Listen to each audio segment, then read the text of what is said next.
The Lagos State Government, in partnership with Lekki Concession Company Limited, in 2011 upgraded and expanded the 50-kilometre Lekki Expressway. The project was expanded to include the construction of the 20-kilometre coastal road on the Lekki Peninsula, which will serve as an alternative road. The project was reportedly designed to deliver essential road infrastructure and services along the Lekki Peninsula of Lagos. Since the inception of the project, the state government and the Lekki Concession Company have been battling civil rights activists and local residents.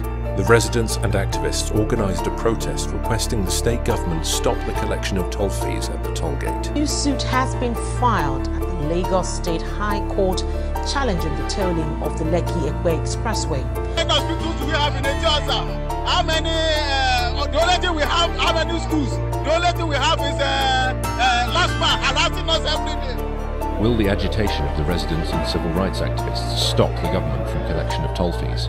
And we ask if Lagos State is for sale. Fighting for Lekki.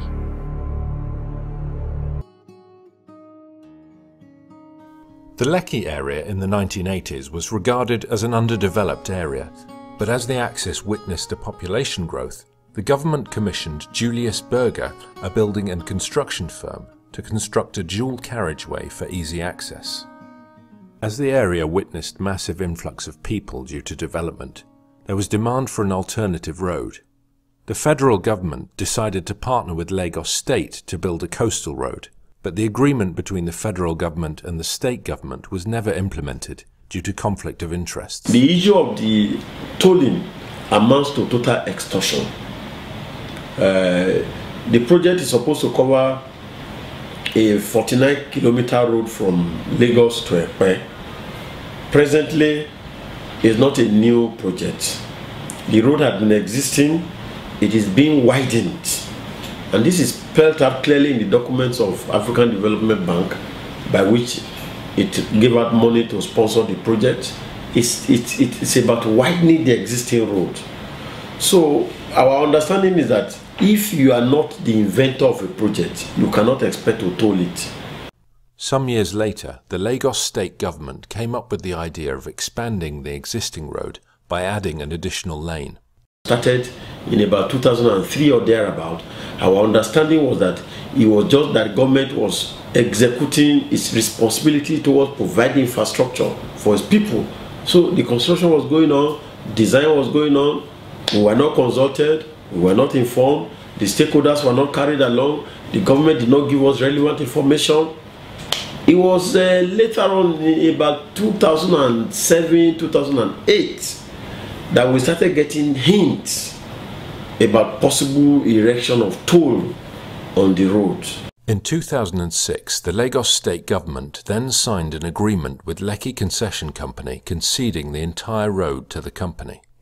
The Lekki Concession Company was set up by a group of companies to execute the Lekki Toll Road Concession Project under the Public-Private Partnership Scheme. The Lekki Concession Company will collect toll from taxpayers who use the road for a period of 30 years. In Nigeria, there's another road concession that's 25 years. The critical thing is that as investors in what is a hugely capital-intensive enterprise, we need sufficient time to recoup our investments and make a reasonable return, and importantly to be able to do so in such a way that the cost to the end user is affordable. If, for example, you say recoup all your costs in 5 years, you can only imagine what that might do to the toll tariff.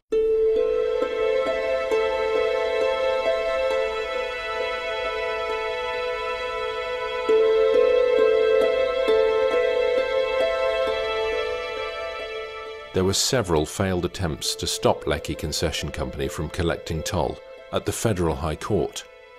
However, on December 7, 2011, an injunction was filed at a Court of Appeal restraining the Lekki Concession Company from proceeding with the proposed collection of the toll fee. Despite filing for an order of injunction in the Court of Appeal, the Lagos State Government and the Lekki Concession Company proceeded to collect the toll fees while the application for an order of injunction was pending. Many claim the agreement between the Lekki Concession Company and the state government was shrouded in secrecy, and the state government was challenged to make the agreement between both parties available to the public. In the course of the implementation of this project, it has been shrouded in unnecessary mystery. Lagos State government is a public institution. We deserve to be carried along and to know indeed the kind of agreement that the government has signed on behalf of the people. As I speak with you, Lagosians do not have access to the agreement. The people and residents of Lagos State are not aware of the kind of obligations that their government had committed them to for 30 years.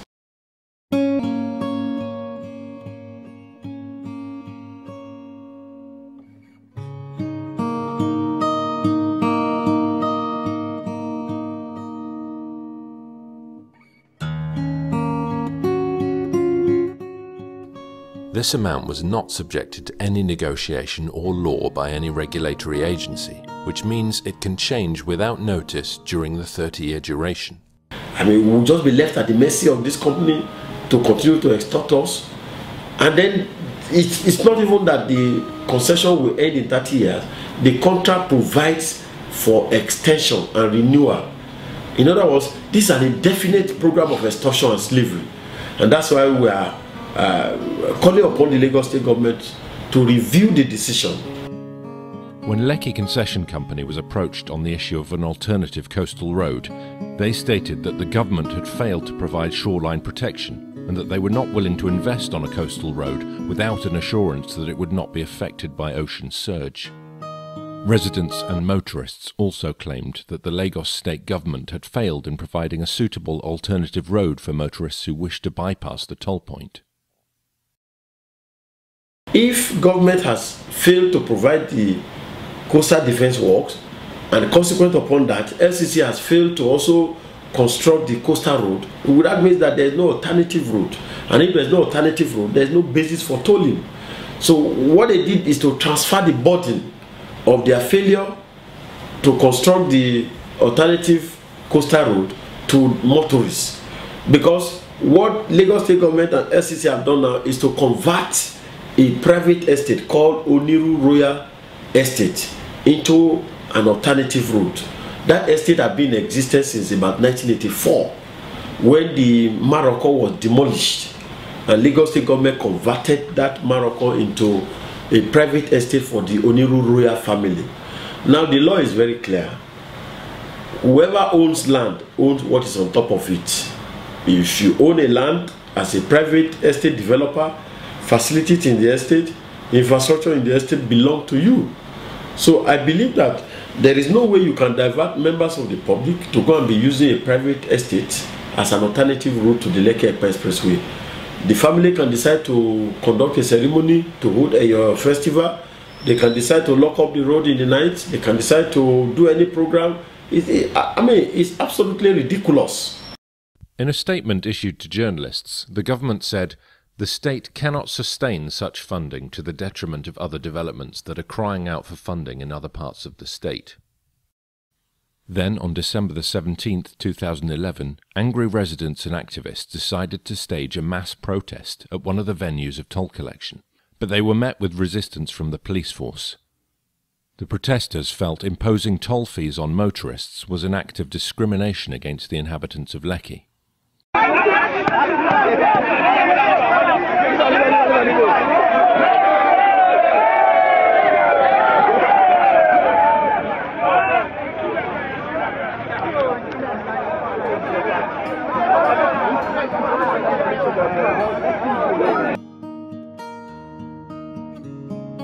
Suddenly around 10 a.m., policemen came and said that we should disperse. And we said, why should we disperse? We are here conducting ourselves peacefully, people sitting on the floor, carrying placards, just granting interviews, no threat whatsoever. Those who are still using the road were using the road, and we were allowing vehicles to move. So it was suddenly that we saw some commercial vehicles that came from the Ajah area, and they were fully loaded with thugs, members of Nigerian Union road transport workers who were recruited directly by the Lagos State government. They came to pounce on the protesters. They were beating the journalists, seizing their cameras, and the police was giving them protection. They were challenging journalists and confiscating their instruments, wanting to prevent them from recording the brutality that we were experiencing. It was at that point that the police started shooting bullets, live bullets into the air to disperse the crowd. And as we were running for our dear life, because we were defenseless, we were armless, they then shot tear gas directly into our front. I inhaled the tear gas and we decided to disperse.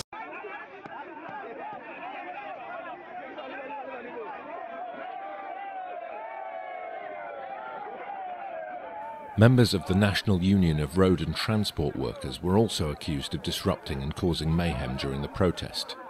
They displayed banners claiming support for the tolling. Some activists were beaten up while others ran away from the scene of the protest. The union has been associated with causing unrest in Lagos in the past, and many people think they are being used by the government and politicians to fight their opponents. About 15 protesters were detained by the police, and they were later released on the condition that they would not speak to the media about any issue related to the toll gate. A government that is elected by the people to turn violence on its own people. And this was totally unexpected, especially of a government that is led by a senior advocate of Nigeria and a lawyer. And we are glad that when eventually we came to protest against the removal of fuel subsidy, this same government supported us because it was a protest against a rival political party, which is the People's Democratic Party.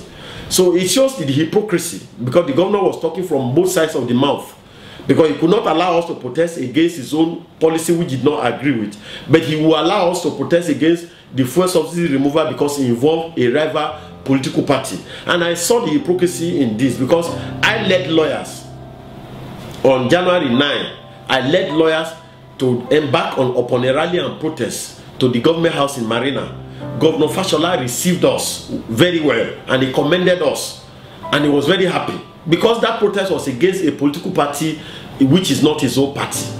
But thereafter, on precisely this last Saturday, on January 21st, I also led protesters to want to protest against the imposition of toll fee on the Lekki Expressway. We were prevented by the police.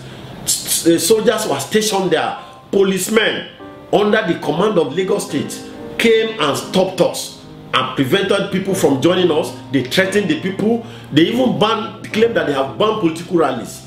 So when it comes to matters involving the government, they would speak with double mouth. When it comes to matters involving their rival political parties, they will sponsor and encourage protests. And I don't believe that is proper. Several months after the inception of tolling, residents and motorists have raised complaints about heavy traffic in the area and the lack of a safe alternative route. The residents have said the battle is not over, as they have promised to continue to protest until the Lagos state government rescinds its decision to impose the toll fees on the expressway.